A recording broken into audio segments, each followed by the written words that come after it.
In the beginning God created the heavens and the earth. Now the earth was formless and empty, darkness was over the surface of the deep, and the Spirit of God was hovering over the waters. And God said, "Let there be light," and there was light. God saw that the light was good, and he separated the light from the darkness. God called the light day, and the darkness he called night. And there was evening, and there was morning, the first day. And God said, "Let there be a vault between the waters to separate water from water." So God made the vault and separated the water under the vault from the water above it. And it was so. God called the vault sky. And there was evening, and there was morning the second day. And God said, "Let the water under the sky be gathered to one place, and let dry ground appear." And it was so. God called the dry ground land, and the gathered waters he called seas. And God saw that it was good. Then God said, "Let the land produce vegetation, seed-bearing plants and trees on the land that bear fruit with seed in it, according to their various kinds." And it was so. The land produced vegetation, plants bearing seed according to their kinds and trees bearing fruit with seed in it according to their kinds. And God saw that it was good. And there was evening, and there was morning the third day. And God said, "Let there be lights in the vault of the sky to separate the day from the night, and let them serve as signs to mark sacred times, and days and years, and let them be lights in the vault of the sky to give light on the earth."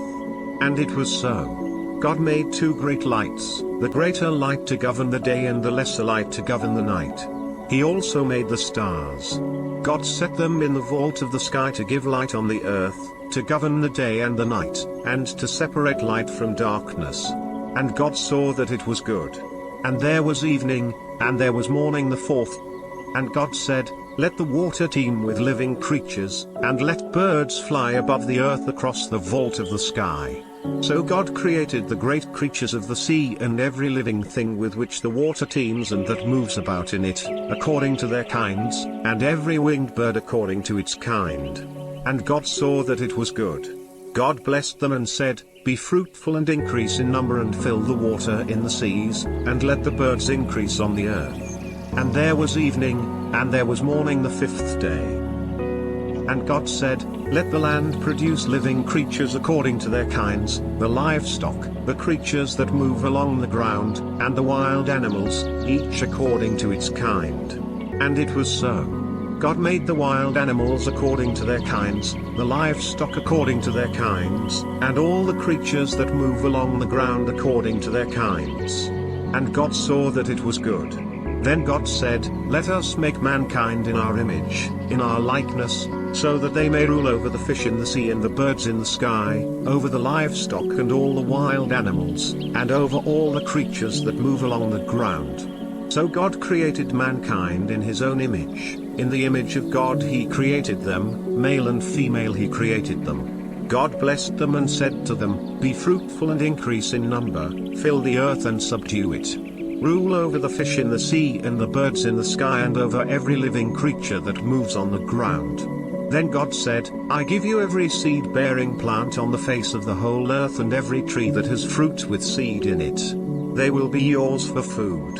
And to all the beasts of the earth and all the birds in the sky and all the creatures that move along the ground, everything that has the breath of life in it, I give every green plant for food." And it was so. God saw all that he had made, and it was very good. And there was evening, and there was morning the sixth day. Thus the heavens and the earth were completed in all their vast array. By the seventh day God had finished the work he had been doing, so on the seventh day he rested from all his work. Then God blessed the seventh day and made it holy, because on it he rested from all the work of creating that he had done.